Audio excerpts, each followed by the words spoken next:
Hey everyone, in this video, I will go over an important topic in data engineering, which is data modeling. Most of the job interviews out there will have data modeling as a separate round. So I've tried to put together a simple framework. I don't have any fancy presentations.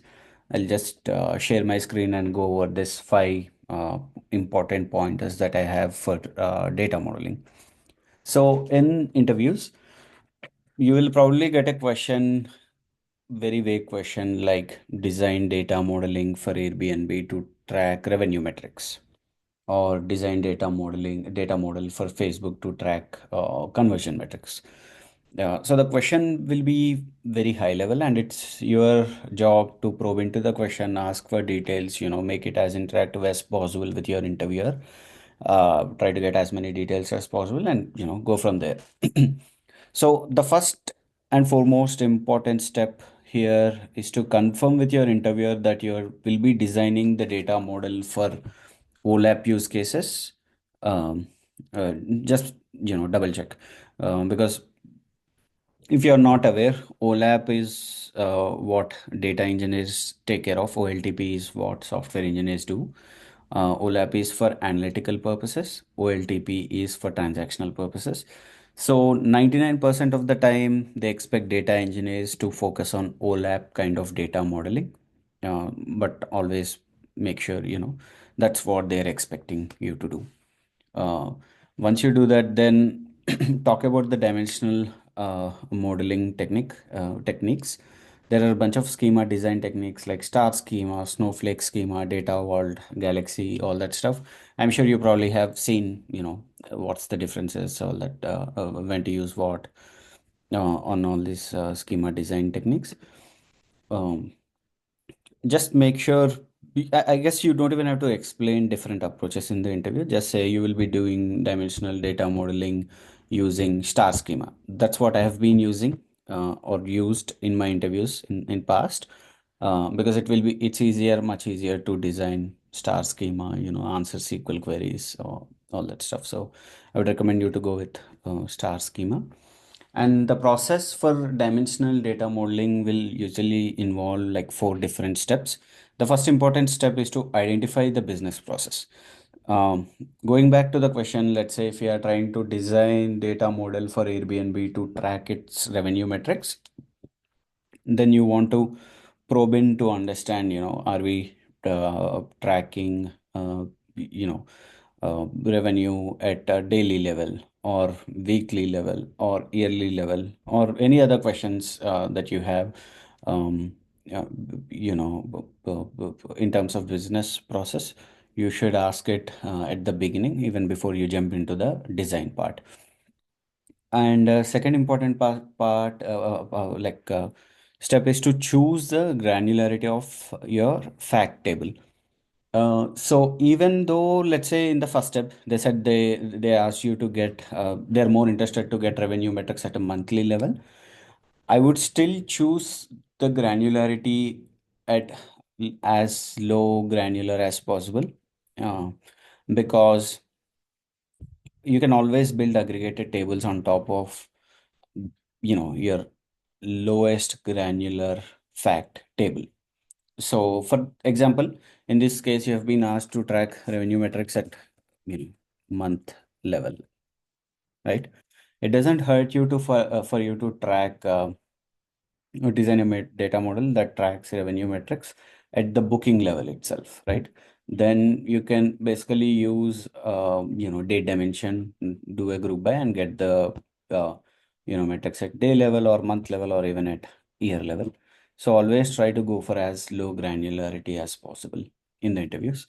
And then identify dimensions. So the way to go about identifying dimension is to, think about who, what, when, where, all that stuff. In this example, um, so for Airbnb, the process is that there will be a host who owns a property and the guest who books, to stay in that property for a certain number of days. So you can easily come up with bunch of dimensions. Like one common dimension every data model will have is dimension date, because on what date does this did this transaction happen? And then for this use case specific, maybe you'll have dimension for property, and you'll also have dimension for user, dimension for host, um, dimension for location, maybe. So bunch of dimensions. Actually, I'll also write fact dimension here. No, sorry, fact table here. So you'll identify the dimensions in the interview. Just identify the table names. You don't even have to like write the attributes or column names within the table. Um, get the buy-in from the interviewer. Ask them, if you're missing any important dimensions or anything, and also make sure whatever the tables that you choose will be able to answer this business question, because at the end of the interview, what they will ask you to do is they'll ask you to write the SQL queries on the tables or on the design that you have done. So always think from, can your tables answer this question? Can you write queries on your tables that can answer these questions? Okay. And once you have the identify the dimensions, then design the schema. So this is where you will get into, details like identifying the column names, attribute names for each table. So for example, fact bookings, you'll probably do booking ID, um, date or date ID, and then you'll probably say property ID, user ID from, dimension user, host ID, or it doesn't have to be, sometimes what people does is they just use property, and property itself will have owner or host in them. So you can do either.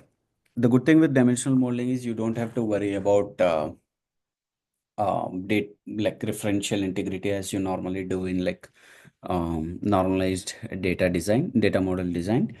um, Nowadays storage is cheap, so you don't have to worry about storage, and you can make it as denormalized as possible. The whole goal for this exercise is to come up with a design that answers the business use case, so you don't have to think much in terms of maintaining the normalized structure.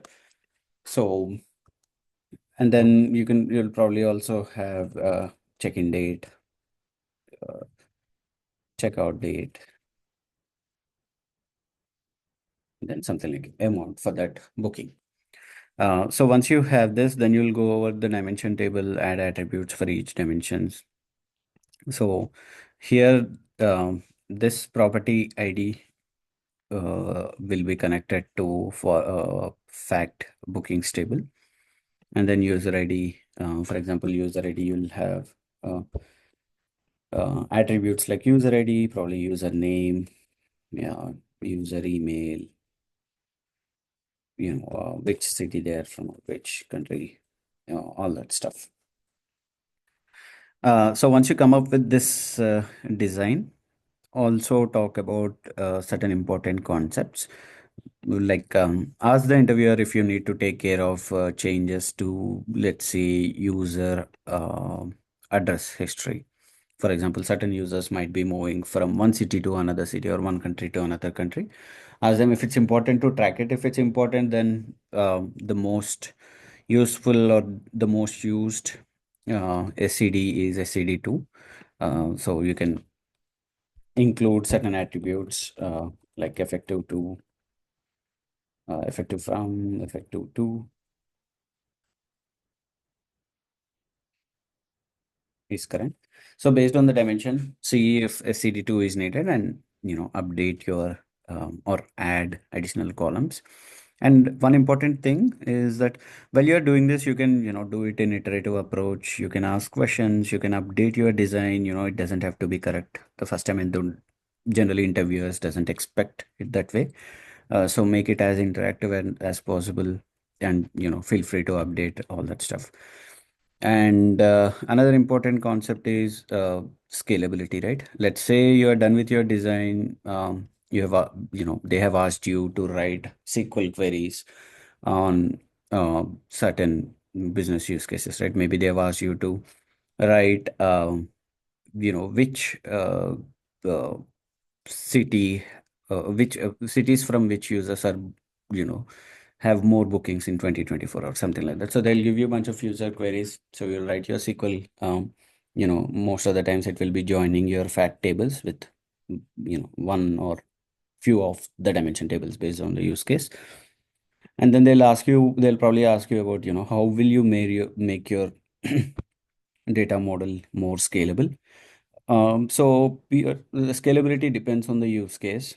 I mean, you like, let's say if they want to query metrics at monthly level, maybe you can just create an aggregated table on top of your fact table, so that the computation at um, fact table, which is at a booking level, granularity doesn't have to happen every time.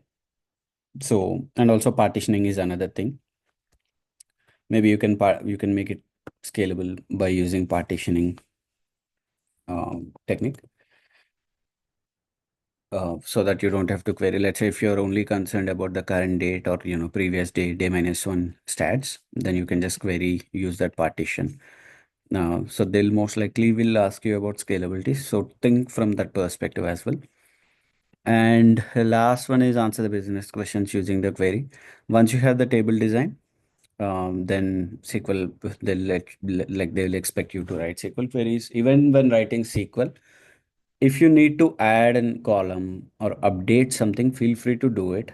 Now, there is no harm in updating your table design when you're answering the SQL questions. Um, so that's all I wanted to cover today. And then, in terms of fact tables, right? I've seen um, use cases where interviewers ask you like two different business processes or different business metrics. Um, so you can use two different fact tables. That's totally fine. You can have two fact tables with the same dimensions. So you'll choose two different fact tables whenever you're tracking to two different business metrics or two different business like granularity.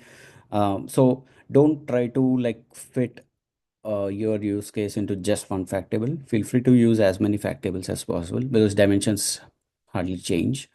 So you can just choose the same dimensions and use multiple fact tables as needed. Hopefully this is helpful. I'll try to make more videos on example use cases in detail.